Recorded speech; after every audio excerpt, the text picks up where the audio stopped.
नमस्कार, बहुत स्वागत है आप सभी का। आप देख रहे हैं खबर दोपहर। मैं हूं आपके साथ जया मिश्रा। बुलेटिन की शुरुआत करेंगे और सबसे पहले आपको कानपुर से एक दिलचस्प तस्वीर दिखाएंगे जो पूर्व पार्षद सुशील तिवारी की है। दरअसल पेट्रोल पंप पर बोतल में पेट्रोल देना बंद है, जो अपने बुलेट की टंकी खोलकर पेट्रोल लेने पंप पर पहुंच गए और इसका वीडियो लोगों ने बना लिया है। अब वीडियो सोशल मीडिया पर वायरल हो रहा है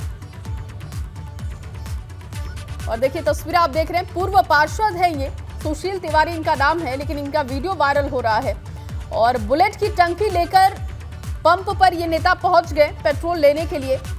कुछ लोग जो वहां पर मौजूद थे उन्होंने वीडियो बना लिया और वीडियो को सोशल मीडिया पर डाल दिया। टंकी में पेट्रोल लेने पहुंचे नेता का ये वीडियो काफी वायरल हो रहा है। बोतल में नहीं तो टंकी में पेट्रोल लेने के लिए पहुंच गए। हालांकि इस तरीके से पेट्रोल लेना सही नहीं है, इसको बैन किया गया है, लेकिन देखिए फिर भी पूर्व पार्षद हैं इसलिए इनका रसूख आप देख सकते हैं। पेट्रोल लेने का ये अजीब तरीका, उनका अजीब तरकीब दिखाई दी है। रतीश फोन लाइन पर मेरे सहयोगी जुड़ चुके हैं। रतीश, पूर्व पार्षद का ये वीडियो वायरल हो रहा है, लेकिन क्या इसके पीछे की कहानी बताई जा रही है? देखिए, इसे लोकप्रियता और काफी लोकप्रियता पाने का एक तरीका भी कहा जा सकता है। हम सब जानते हैं कि ज्वलनशील पदार्थ, पेट्रोल या फ्यूल इस तरीके का नहीं दिया जाता है बोतल में, क्योंकि उससे तमाम घटनाएं देखी जा चुकी हैं कि लोग आत्मदाह का प्रयास कर लेते हैं। ऐसे में सरकार ने इसे बैन कर रखा है। कुछ दिन पहले भी एक घटना आई थी जिसमें बोतल में फ्यूल को लेने की कोशिश की गई थी, लेकिन उसे प्रतिबंधित किया गया हुआ। ये पूर्व पार्षद सुशील है और टंकी जो बुलेट की टंकी होती है उसे लेकर ही पहुंच गए। और जब इनसे पूछा गया कि ऐसा क्यों किया गया है इनके द्वारा, तो इनका ये कहना था कि बोतल में पेट्रोल इनको नहीं मिल रहा था, इनकी बुलेट में पेट्रोल खत्म हो गया था, इसलिए वो पूरी टंकी ही ले आए हैं इस दलील को। तो उसे सस्ती लोकप्रियता ही कहा जा सकता है। अजीब गजब तरकीब इन्होंने दी है, लेकिन जिसे लोकप्रियता पाने का एक तरीका कह सकते हैं। बहुत शुक्रिया तमाम जानकारी के लिए रतीश। अगली खबर हाथरस से, लेकिन हाथरस से एक दुखद खबर है। हाथरस में एक रिक्शा पलटने से 5 साल के मासूम की मौत हो गई। हादसे में 4 अन्य बच्चे भी जख्मी हो गए, जिनका इलाज हो रहा है। ई रिक्शा चलाने वाले के बच्चे की ही मौत हुई है। वहीं हादसे की सूचना के बाद पुलिस भी परिवार के लोगों से मिलने के लिए पहुंची है। ये दुखद खबर सामने आई है। बताया जा रहा है कि जो व्यक्ति रिक्शा चला रहा था उसी का ये बच्चा है। बलवंत सिंह। तो रोज बच्चों को लेके जाते थे आप? तो आज ऐसे क्या घटना हो गई कि ट्रक पलट गई? हो गया। अच्छा, तो जिसमें कि आपके बच्चे की मौत होगी, क्या नाम है उसका? लोकेश। कितनी उम्र थी उसकी? 5 साल। 5 साल। कौन सी क्लास में पढ़ता था? पहली में ट्रैप में ही पढ़ता था। और भी बच्चे थे उसमें? कितने बच्चे थे उसमें? 2-3 बच्चे थे। 2-3 बच्चे मतलब गाँव के ही बच्चे? क्या लोग घायल हुए हैं उसमें? बच्चे कितने घायल हो गए? एक के चोट आई। एक के चोट आई है, बस कुछ चटाया और कोई ना। तो आपके बच्चे की मौके पे ही मौत होगी क्या? हॉस्पिटल लेके गए थे? हॉस्पिटल ले गया था। अच्छा, तो वहाँ क्या बोला डॉक्टर ने? डॉक्टर साहब ने ये बोला था ले जाओ। अच्छा, खत्म हो गया। और अब खबर हापुड़ से है, जहां कोर्ट परिसर के बाहर अचानक पेशी पर आए आरोपियों पर फायरिंग हुई और इस फायरिंग में आरोपी की मौत हो गई। कोर्ट के गेट पर बदमाशों ने पुलिस कस्टडी में आए कैदियों पर 5 राउंड फायरिंग की। इसमें एक कैदी की मौत भी हो गई है। फायरिंग के बाद बदमाश फरार हो गया। वहीं घायल कैदी को पुलिस ने आनन फानन में अस्पताल पहुंचाया, लेकिन उसकी मौत हो गई है। और इससे पहले भी राका नाम के एक बदमाश की कचहरी में हत्या की गई थी।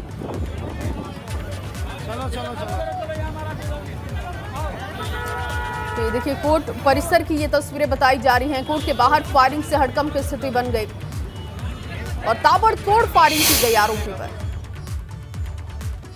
जब पुलिस अस्पताल लेकर आरोपी को पहुंची उस वक्त उसकी मौत हो चुकी थी। अब इस पूरे मामले में तफ्तीश आगे बढ़ाई जा रही है कि आखिर ये लोग कौन थे। हरियाणा से पेशी के लिए ये आरोपी आया था कोर्ट में, लेकिन उसी वक्त इस पर फायरिंग की गई। 5 राउंड फायरिंग की खबर। पुलिस जो है उस बंदी को यहाँ पे लेके आई थी। ये जो कचहरी का गेट है इससे लगभग 25 मीटर की दूरी पे जो गाड़ी आके रुकी है, और जैसे ही गाड़ी रुकी है वो मुलजिम उतारने लगे, तभी उसने 3-4 लोग थे जो पैदल आए थे और उनके द्वारा उस पर फायर किया गया।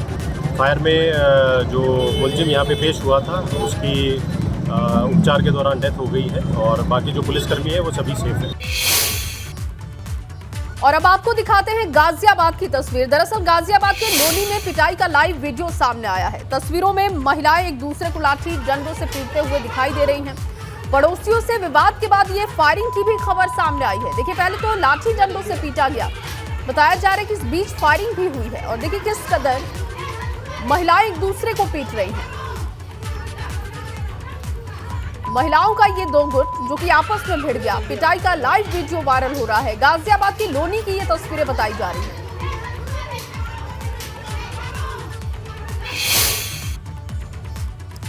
और अगली खबर उन्नाव से, जहां उन्नाव में ध्वजारोहण के दौरान फायरिंग का एक वीडियो तेजी से वायरल हो रहा है। पेपर फैक्ट्री में कल ध्वजारोहण से पहले ये फायरिंग की गई है। वायरल वीडियो में 5 लोग आपको दिखाई दे रहे हैं जो कि फायरिंग कर रहे हैं। अचलगंज थाना क्षेत्र के जमुका स्थित पेपर मिल का ये वीडियो है।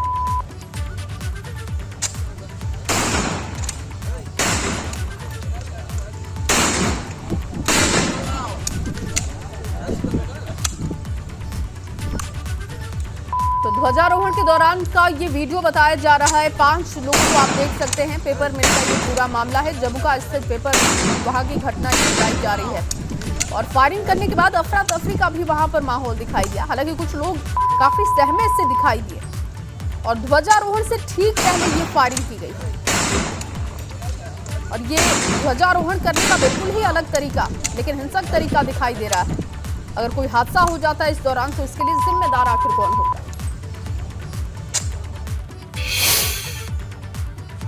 और अब बात योगी कैबिनेट की कर लेते हैं। दरअसल योगी कैबिनेट की बैठक में आज 16 प्रस्ताव पास किए गए। इनमें कई बड़े फैसले शामिल हुए हैं। कैबिनेट की बैठक में डिफेंस इंडस्ट्रियल कॉरिडोर के लिए नई पॉलिसी पास किया गया है। इसके अलावा नगर विकास के कई प्रस्तावों पर मुहर लगी है। साथ ही कुकरेल में नाइट सफारी पार्क को मंजूरी मिली है और कैबिनेट में औद्योगिक विकास विभाग के प्रस्ताव को भी पास किया गया। बुंदेलखंड में निवेश के लिए प्रस्ताव रखा गया और इसके लिए इंटेंसिव का प्रस्ताव पास किया गया है। इसमें अधिकतम लिमिट 500 करोड़ होगी। बुंदेलखंड में इंसेंटिव की योजनाओं को अधिकतम जो समय सीमा इसकी रखी गई है वो 7 वर्ष होगी। वहीं डिफेंस कॉरिडोर इंफ्रास्ट्रक्चर को बेहतर करने का भी फैसला हुआ है। साथ ही इको टूरिज्म बोर्ड का गठन का प्रस्ताव भी पारित हो चुका है कैबिनेट से। तो ये कुछ अहम प्रस्ताव जो कि आज कैबिनेट के पटल पर रखेंगे और वो प्रस्ताव पास हुए हैं। कुल मिलाकर 16 प्रस्ताव जो बताया जा रहा है कि कैबिनेट से जिनको मंजूरी मिल चुकी है वो पास हो चुके हैं।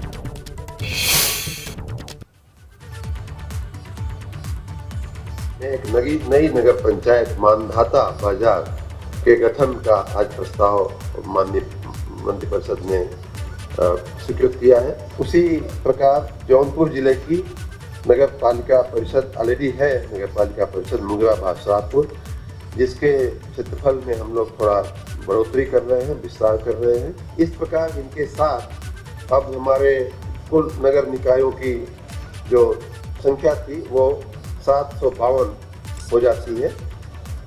17 नगर निगम, 199 नगर पालिकाएं और 536 नगर पंचायत। लखनऊ में कुकरेल वन क्षेत्र जिसे आप सब लोग वाकिफ होंगे, तो वन क्षेत्र में कुकरेल नाइट सफारी पार्क की स्थापना का निर्णय लिया गया है। ये लगभग लखनऊ के वन क्षेत्र में पूर्वी और पश्चिमी ब्लॉक को मिलाकर 2027 के लगभग हेक्टर क्षेत्र में वन जंगल जो हैं उनको बिना डिस्टर्ब किए 150 एकड़ क्षेत्र में प्राणी उद्यान और 350 एकड़ क्षेत्र में नाइट सफारी की स्थापना का प्रस्ताव पर निर्णय लिया गया है। इसमें लखनऊ स्थित नवाब वाजिद अली शाह प्राणी उद्यान जो लगभग 26 हेक्टर में है उसको भी डिस्प्लेस करते हुए इसे बड़े क्षेत्र प्रस्तावित नाइट सफारी में शिफ्ट किया जाना भी इसी में सम्मिलित हो गया। और वही कैबिनेट को इको टूरिज्म बोर्ड को लेकर जो फैसला लिया गया है उनमें पर्यटन, सिंचाई समेत 10 विभागों को मिलाकर इको टूरिज्म बोर्ड बनेगा। ये बड़ी खबर आपको बता रहे हैं। 5 पर्यावरण विशेषज्ञ और सभी अभ्यारण्यों के प्रतिनिधि बोर्ड में शामिल होंगे। लखनऊ चिड़ियाघर हटाया जाएगा। इसके अलावा आपको बताएं कि कुकरेल में नाइट सफारी में शिफ्ट होगा।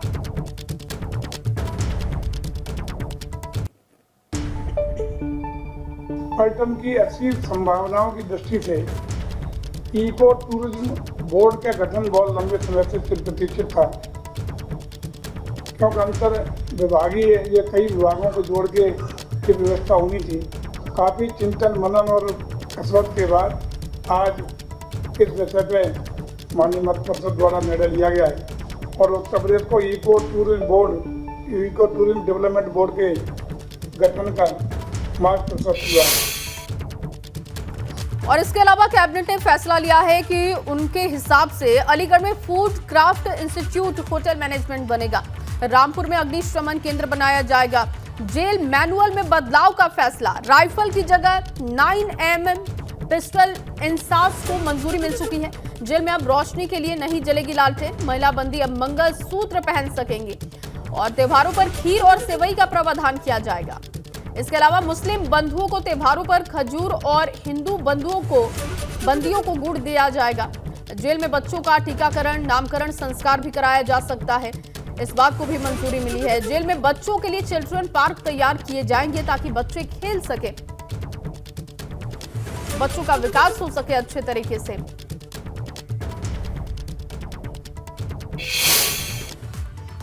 अगली खबर कानपुर से है, जहां कानपुर में बैंक लॉकर से चोरी की घटनाएं सामने आ रही हैं और ऐसे में परेशान हाल ही में ग्राहक पुलिस कमिश्नर से मिलने के लिए उनके कार्यालय पहुंचे और 3 पीड़ित बैंक ग्राहकों ने पुलिस कमिश्नर से अपना दर्द भी बयां किया है। वहीं कमिश्नर ने पूरी गंभीरता से परेशान लोगों की बात सुनी और इस पर सख्त कार्रवाई के निर्देश भी दिए।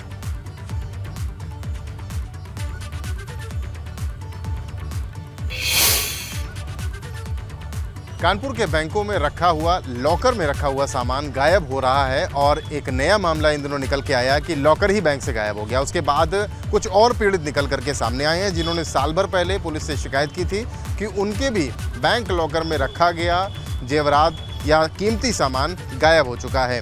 जब इसका हल नहीं निकला तो आज पुलिस कमिश्नर बीपी जोगदंड से मिलने आए हैं और कह रहे हैं कि उनको न्याय चाहिए। एक एक करके बात कर लेते हैं। क्या नाम है साहब? राजेश मिश्रा जी, क्या आपका घटनाक्रम क्या था, कहाँ का? हमारा घटनाक्रम है पंजाब नेशनल बैंक साकेत नगर का है।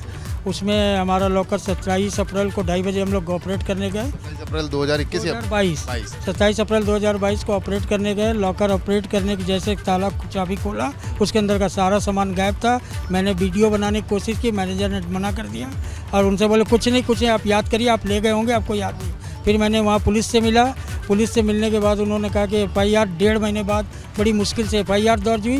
FIR के बाद क्या कार्रवाई, कोई सुनवाई नहीं। कल आइए, आज आइए, परसों आइए, चला। तो आज हम लोग यहाँ कितना सामान आप? करीब 15 से 15 लाख के आसपास का सोना चांदी था? सोना ही था केवल। शादी इनके, हमारी वाइफ के शादी के सामान थे। आपकी शादी? जी, मेरी शादी की ज्वेलरी। लॉकर जब खोला तो कुछ मिला आपको? कुछ भी नहीं, बिल्कुल खाली था लॉकर साहब। जी, पूरा खाली। आपके साथ भाई, आपका नाम क्या? अजय कुमार गुप्ता। आपका मामला? बैंक ऑफ बड़ौदा खिदवई नगर का है। 2021 का मामला है, अक्टूबर का। 4 सितंबर को मैंने उस पर लॉकर में ज्वेलरी रखी और 12 अक्टूबर को जब हम निकालने जाते हैं तो उस दिन मैनेजर की चाबी घूम रही की और मेरी चाबी नहीं घूम रही। तो लॉकर इंचार्ज बोलती हैं भैया कोई लॉकर में प्रॉब्लम है, कल आइएगा। तो मैंने कहा ठीक है मैम। नेक्स्ट डे उनका फ़ोन आता है तो मैंने कहा मैं 20 मिनट में आ रहा हूँ। मैं गया, लॉकर तोड़ने वाले लड़के यही पैन इंडिया के आए हुए थे। उन्होंने मेरी चाबी ली और मैनेजर की, और मेरी चाबी को प्लायर से घुमाया तो चाबी अंदर ही टूट गई। और उसके बाद लॉकर ऑपरेटर जो थी वो मेरे से बोली कि भैया ये मतलब अब लॉकर ऑपरेट कराना पड़ेगा आपको।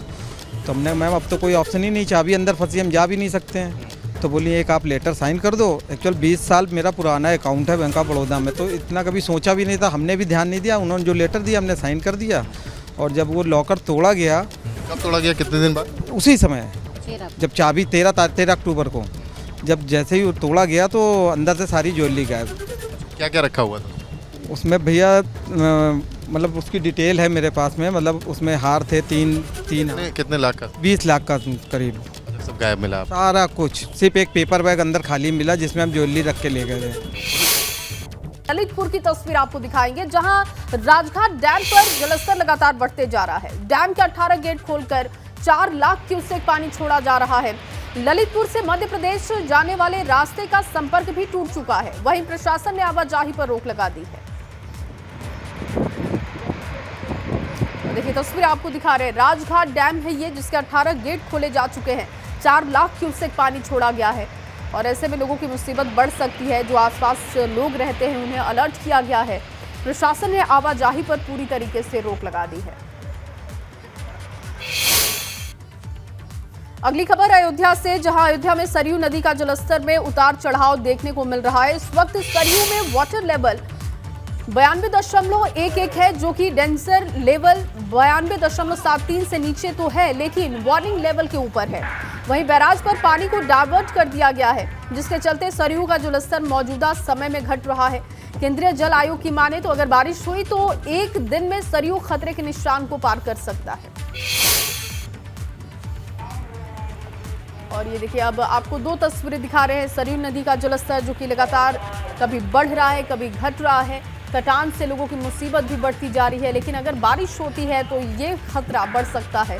मौसम विभाग का ऐसा कहना है कि अगर बारिश होती है तो फिर ये जो डेंजर लेवल है वो जलस्तर को क्रॉस कर सकता है।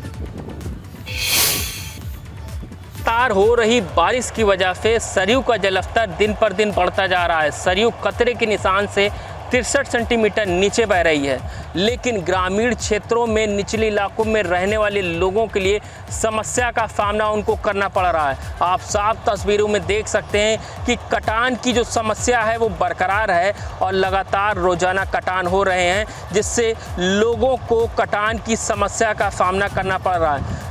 लोग सोते तो ज़रूर हैं, लेकिन कहीं ना कहीं उनके मन में डर समाये रहता है कि जिस तरह से कटान रोज़ाना हो रहा है तो कहीं उनके घर को भी नुकसान ना पहुंचा सके। आप तस्वीरों में देख सकते हैं कि किस तरह से जो मिट्टी के कटान हैं, बगल में मकान हैं, तो कहीं ना कहीं कटान की जो समस्या है वो बरकरार है। लेकिन प्रशासन ने लोगों को अलर्ट कर दिया है कि जिस तरह से कटान हो रहा है तो कहीं ना कहीं सावधान होने की ज़रूरत है। यही वजह है कि जो कटान का क्षेत्र है वहाँ के लोगों को खाली करा दिया गया है। वहाँ पे जो मकान थे उनको खाली करा दिया गया है। प्रशासन पूरी तरह से अलर्ट है, जिससे किसी भी प्रकार की कोई अनहोनी ना हो सके। अयोध्या से एबीपी गंगा के लिए ऋषि गुप्ता। और अब खबर लखनऊ से, जहां लखनऊ के सरोजनी नगर से भाजपा विधायक राजेश्वर सिंह ने तिरंगा यात्रा निकाली। अपने विधानसभा क्षेत्र में उन्होंने सबसे बड़ी तिरंगा यात्रा निकाली। ये तिरंगा यात्रा 35 से 40 किलोमीटर लंबी थी, जिसमें हजारों लोग शामिल हुए। इस दौरान लोग वंदे मातरम के नारे भी लगा रहे थे। तिरंगा यात्रा के समापन पर पूर्व सैनिकों, बलिदानियों के परिवारों को भी सम्मानित किया गया। और तिरंगा यात्रा की ये 3 तस्वीरें भी आप देख रहे हैं। सरोजनी नगर इलाके में ये यात्रा निकाली गई थी। भाजपा विधायक राजेश्वर सिंह ने यात्रा निकाली थी। बाइक से भी यात्रा पर लोग निकले थे। हजारों की संख्या में लोग पहुंचे और जब यात्रा का समापन किया गया उस वक्त बलिदानियों के परिवारों को भी सम्मानित किया गया। उनको भी यहाँ पर बुलाया गया था और उनका सम्मान किया गया।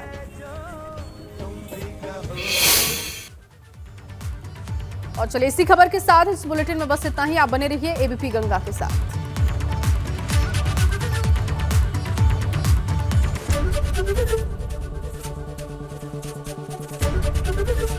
एबीपी गंगा, खबर आपकी, जुबान आपकी।